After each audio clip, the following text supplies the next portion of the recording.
come on. Thank you. Let's go on a boat tour.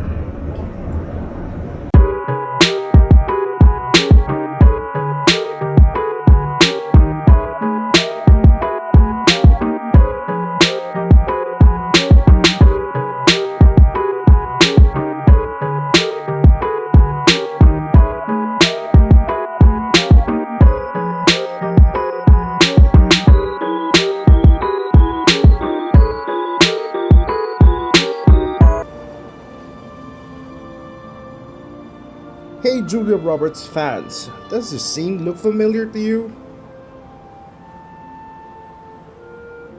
We don't even have a song. Kimmy and I. We don't have a song. Do you think that's a bad sign? Well, head to the corner of Michigan Avenue and Wacker Drive for the Chicago Architecture Foundation's River Cruise. This 75-minute boat tour is well worth the $45 price tag and arguably the best way to see Chicago and a must for architecture aficionados. The Chicago River is a system of rivers and canals that runs through the city of Chicago with a combined length of 251 kilometers. In 1887, the Illinois General Assembly decided to reverse the flow of the Chicago River, truly a civil engineering wonder. Cruise down the Chicago River to see the city's famous architecture. With commentary from your onboard guide, watch the spectacular skyline pass by. Discover all three branches of the Chicago River and know more of the major events that helped shape the architectural history of Chicago.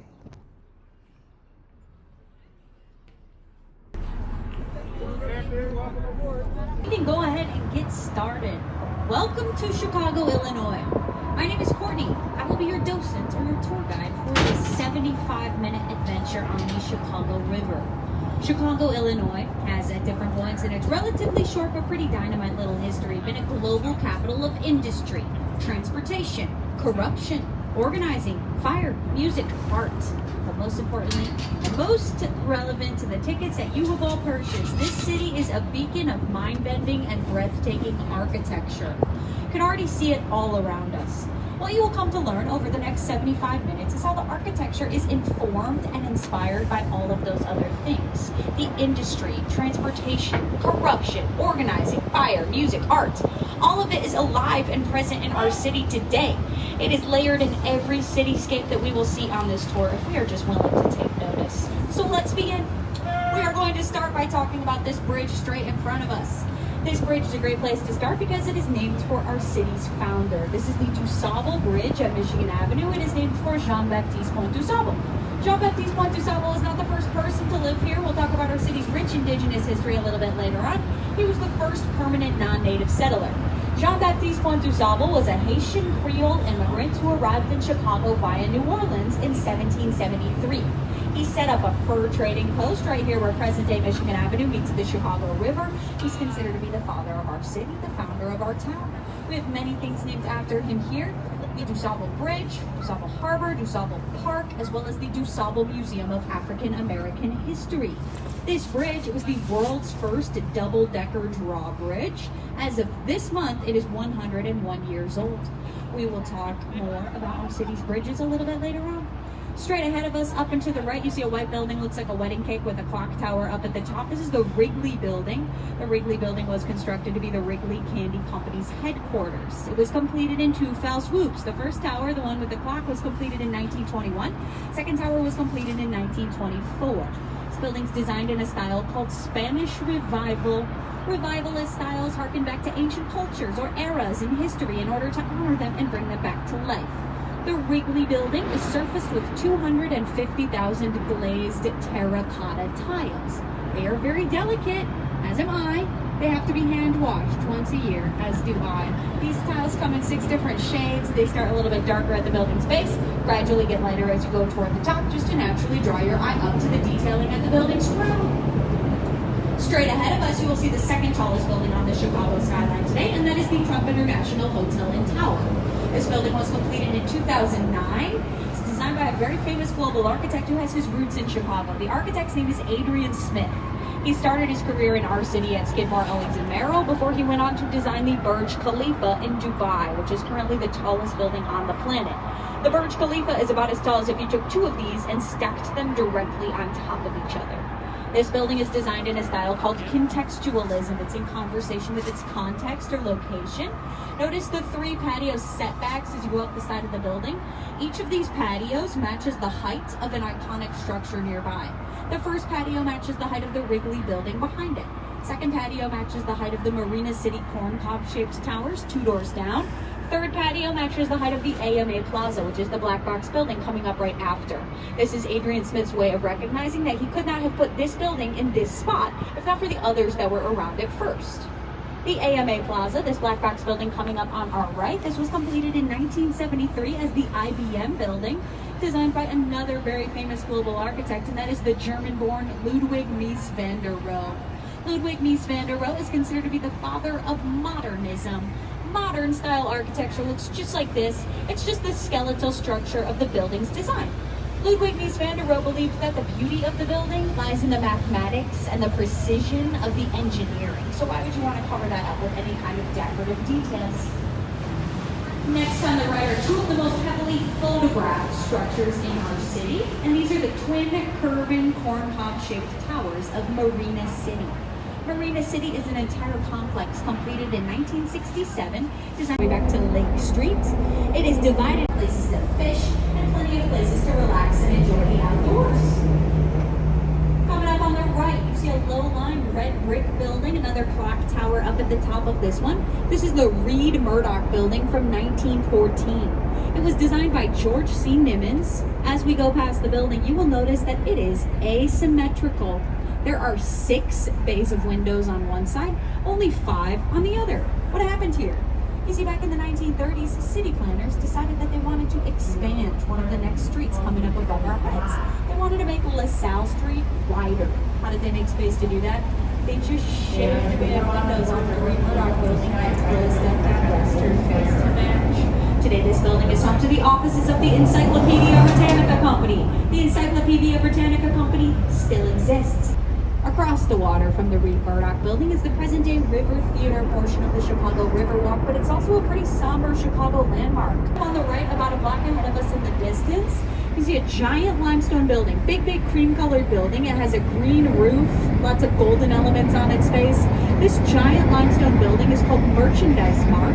Merchandise Mart was constructed in 1930 as the wholesale warehouse for the Marshall Fields department store. The building is designed in a style called Art Deco. Art Deco style architecture is marked by vertical racing stripes of a polished Indiana limestone face when you are looking at them, and stair-stepped edges up at the building's crown. In a nod to this building's retail roots, you have these green head statues along the river's edge. These are the princes of retail. Men such as Marshall Fields, Aaron Montgomery Ward, Woolworth, Wanamaker, and more princes. We are now headed into an area of the Chicago River called Wolf Point. Wolf Point is where the 3 branches of the Chicago River converge. The main branch, which we've been traveling up so far, the north branch from this direction, and the south branch from down here, they all meet at Wolf Point. This is where we originally built our city up around. At the time of our city's founding on March 4th, 1837, Wolf Point was home to 3 taverns, a hotel, a drugstore, a church, and a theater company. Wolf Point has come a long way since 1837, as we all have, but it has particularly blossomed in the last 5 years. For example, straight in front of us, you can see a curved blue glass building. It looks like a hot pocket. This building is called the River Point. It was completed in 2017. It was designed by Pickard Chilton, and that arch at the bottom is actually structural. Notice the portholes in the White Plaza below.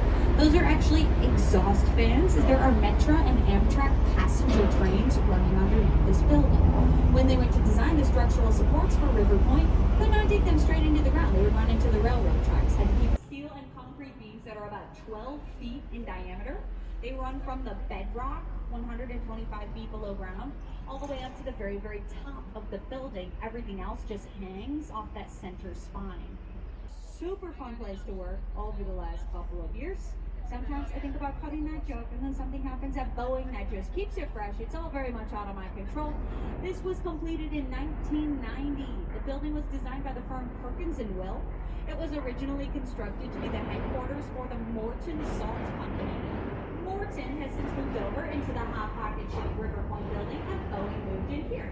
However, when we come out from under this bridge, you will be able to take a look up at the top of the building, and you will see a panel of 6 giant holes opening that rooftop up to the sky. Now, if you were designing a building for a table salt company and you put holes in the top, what are you trying to replicate? Opulence and the optimism associated with this style, which was popularized in the roaring 1920s in the United States in the Jazz Age.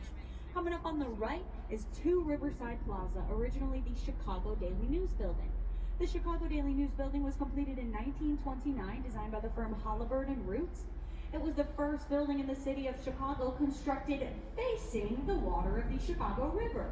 Unfortunately, for many, many years, this water was super polluted. It was just shipping barges trying to make their way through the sludge. People did not want to see what was going on down here. Most of the buildings went up with their backs to the water, like the Civic Opera building on the other side of the boat. The architects here, they were like, hey, maybe one day they're going to clean that water up. Maybe we're going to want to watch the boats go by. Now they have that fabulous open-air plaza to enjoy because of their foresight.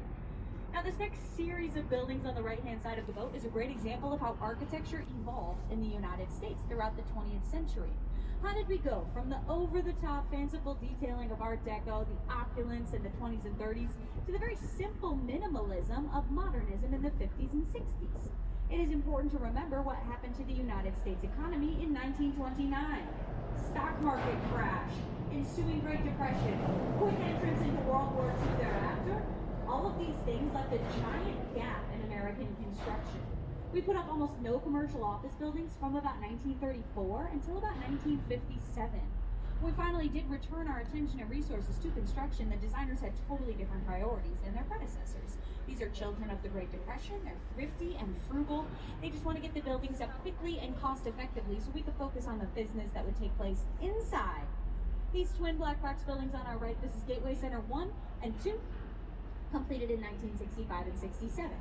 As we moved into the 1970s, things loosened up a little bit. Instead of just designing black box buildings, we started to design gray box buildings, brown box buildings, and white box buildings, like Gateway Center number 3, completed in 1971.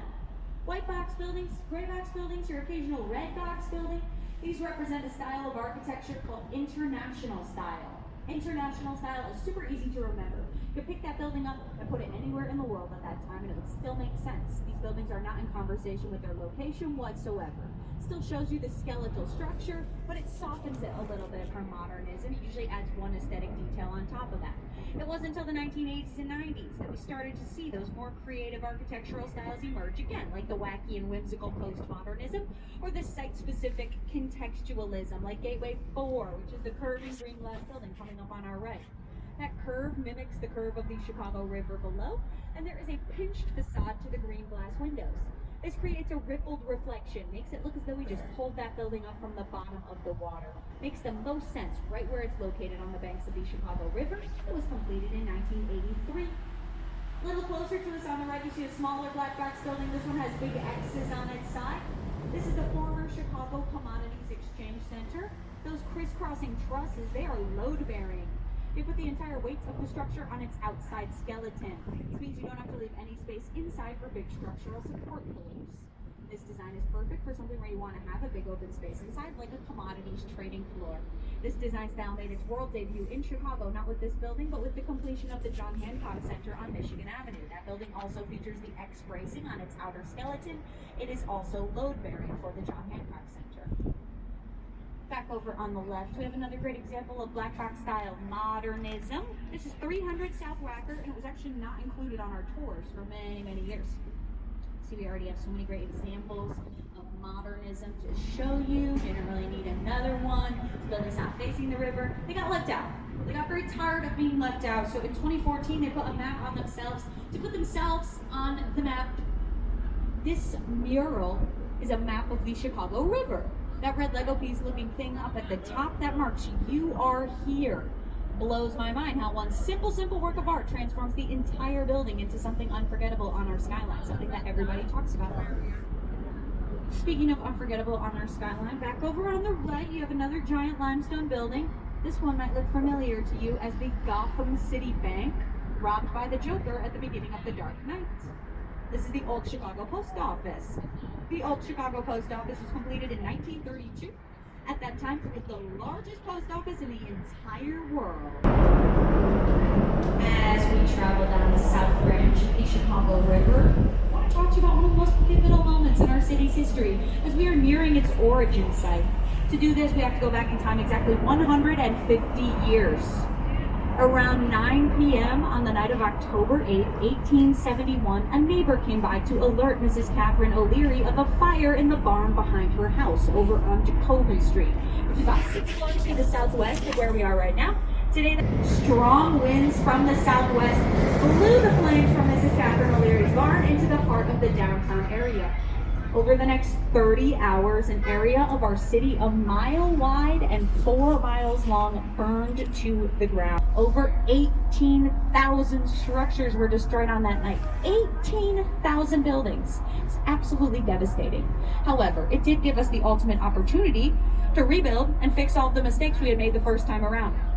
Architects and engineers flocked to the city of Chicago in the years following the Great Chicago Fire.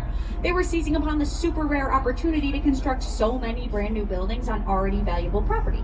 One of the architects working in Chicago at this time, his name was William LeBaron Jenney, and he decided to put the weight of the structure on an inner steel frame rather than a load-bearing stone wall, and the exposition, or the 1893 World's Fair.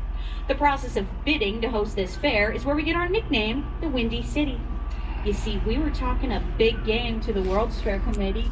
We said, come on down to Paris on the Prairie. Everything is perfect here. Nothing ever goes wrong.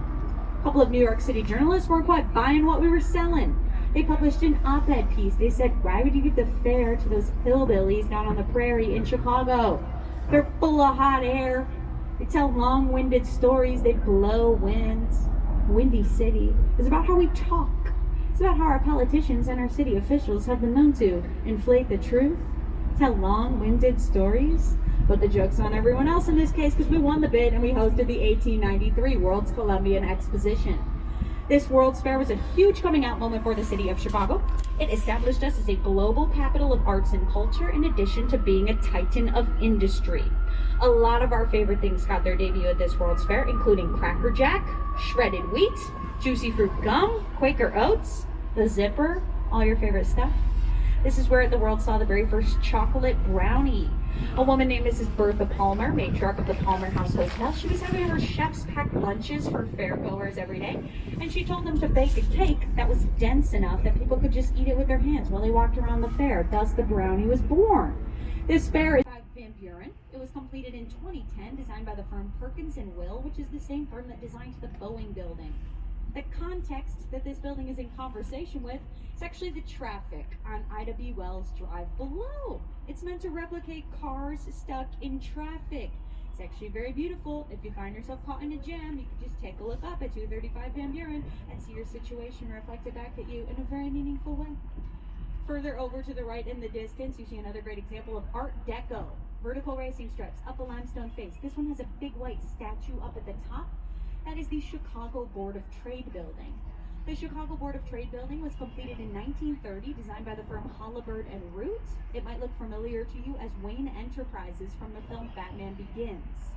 That statue up at the top, that is Ceres, the Roman goddess of grain and agriculture.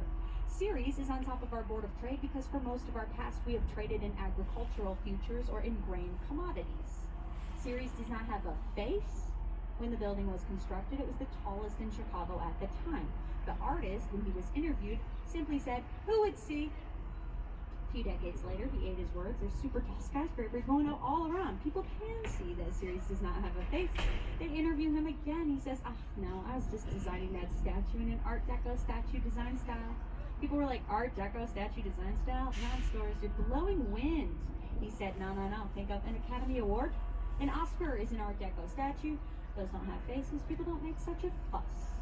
This portion of the river walk over on our right, this is called River Line. It's even newer than the main branch portion. This was just completed in 2019. River Line seeks to recreate the natural landscape, the greenery, and the full is lit by 1800 super bright fluorescent light bulbs. We have since switched over to LED to be more mindful of the environment. We've also learned that we have to turn the bulbs down in brightness during certain bird migration seasons. See, when migrating birds first came through back in 1990, they actually mistook that crown for the moon. They got super, super lost. We felt super, super bad. So now when we know that the birds are coming through, we just turn the lights down and stay out of the entire situation. Directly behind that, you have the granddaddy of them all. Tall, dark, and handsome. Tallest building in the city of Willis Tower. The Willis Tower, which was commonly referred to by its original name, which is the Sears Tower. Clocks in at 1,451 feet tall, or 442 meters. This was the tallest building on the planet when it was completed in 1973. It remained the tallest building in the world for almost 25 years, until the completion of a pair of twin towers in Malaysia, upseated in 1998. This was the tallest building in the United States until 2014 with the completion of One World Trade Center in New York City. I'm going to say be inherent to the building's overall design. It would not be One World Trade Center if the spire was not there. Therefore, it does get to count toward the building's official height. The fact of the matter is, the roof of the Willis Tower is 83 feet higher than the roof of One World Trade Center. So, you know, it got us on a technicality. We definitely don't have an inferiority complex about it. That is what you were thinking. If you come back around the map building, you can take a look up at the top of the Willis Tower and you'll see 4 glass boxes jutting out into the sky up near the top. Those glass boxes, that is Sky Deck, the ledge, the observation tower up at the top of the Willis. Often host yoga classes up on Sky Deck for people with a really warped sense of what is relaxing. 2-angle roof makes it look like a Greek or a Roman temple. 77 West Wacker was completed in 1992, Spanish architect Ricardo Bofill. It was the world headquarters for United Airlines until United Airlines moved into the Willis Tower in 2012.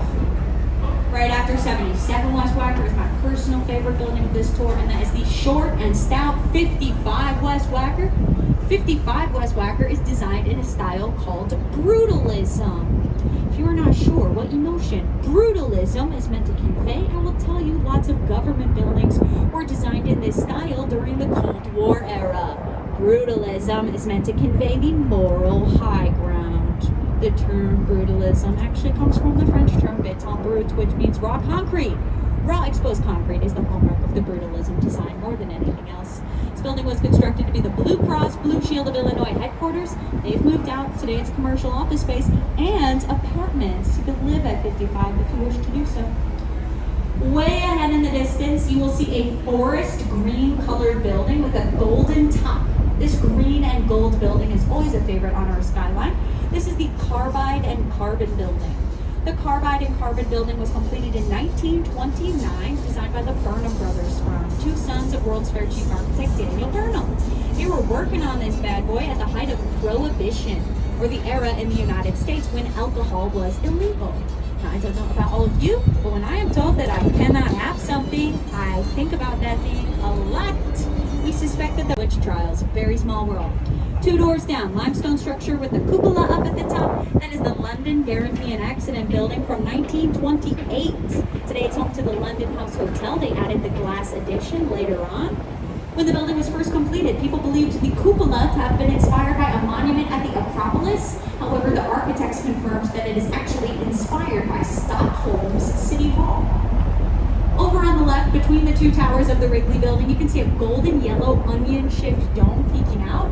That onion-shaped dome is on top of the Intercontinental Hotel. We'll have a much better view of the entire building when we come back around the Wrigley.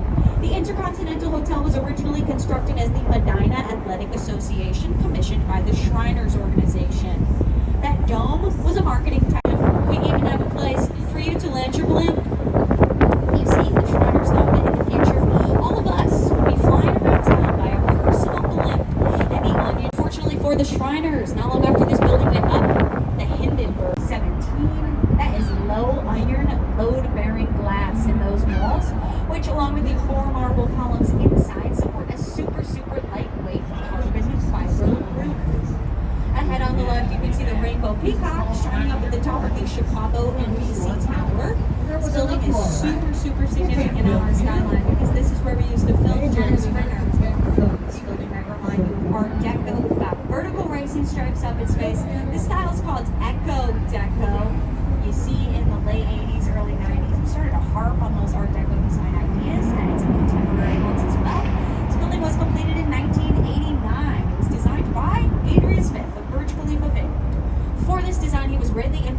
the architect Raymond Hood. Raymond Hood was half of the team behind the Chicago Tribune Tower. Raymond Hood also designed 30 Rockefeller Plaza, the NBC headquarters in New York City. We can see elements of both of those buildings at play in his design here. Back over on the right, set back between the white box building and the brown box building, you see some funky curving white balconies. These curving white balconies make it look as though a wave of water is cascading down the side of that building. That is very fittingly Aqua Tower. Aqua Tower was completed in 2010. It was designed by Studio Gang. It is a great example of why Studio Gang is so famous for the idealistic community building that they do in their work. They like to try to bring people together. You see, each of those curving white balconies is entirely mathematically comfortable in temperature for more months of the year. Spend more time outside with your friends and family. The mathematically unique balconies also allow you to lean over and talk to your upstairs and downstairs neighbors. Tiny little people leaning around and talking to their friends are featured in all of the renderings of the building. Speaking of Studio Gang, we have a giant brand new skyscraper, almost complete. They're still finishing up the windows all the way at the top. 3 curving blue and green glass columns come together to create the St. Regis, formerly known as Vista Tower. The St. Regis is currently the 3rd tallest building in the city of Chicago. It's our city's 3rd tallest, however, it is the tallest building in the entire world, designed by a woman. The architect behind this building, her name is Jeannie Gang. She's $1 million. That is the 5th most expensive home sale in all of Chicago's history. If you take a look up near the top of the tallest of the 3 columns, you can see that the 83rd floor is a little bit wider and a lot more open than the rest. Believe me or don't, the 83rd floor is complete. It will remain open like that until the end of time, and it will serve as a below-3 floor. Coming up on the left, you'll see a curving black glass building. Some people say it looks like a fidget spinner. Some people say it looks like a flask. Kind of depends on which side of the millennium you were born. This is Lake Point Tower.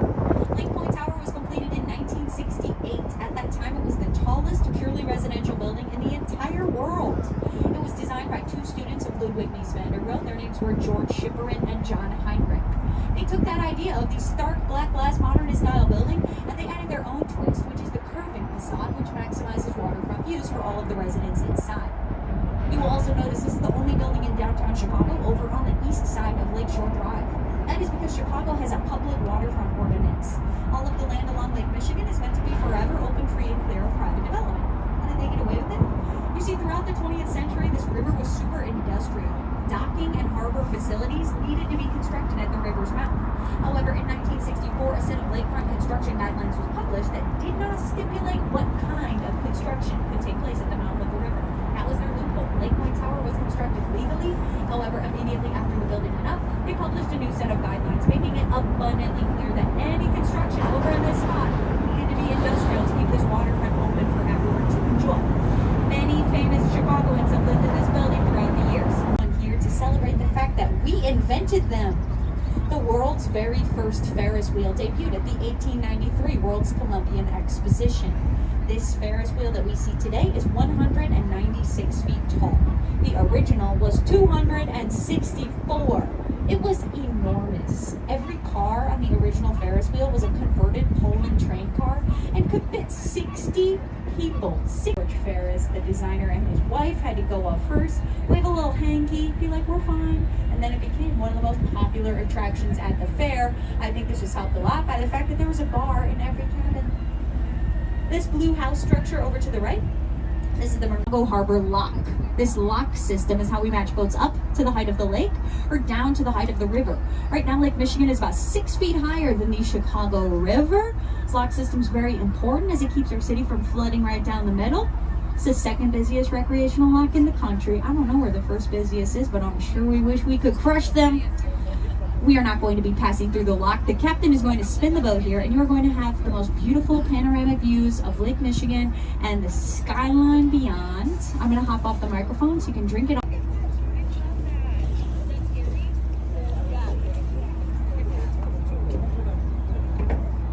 See, that's a lot of skyscrapers. Chicago skyline. Hey, thank you for hanging out with me. Click the subscribe button and hit the bell. Follow us on Facebook and Instagram. I'll see you on the next vlog.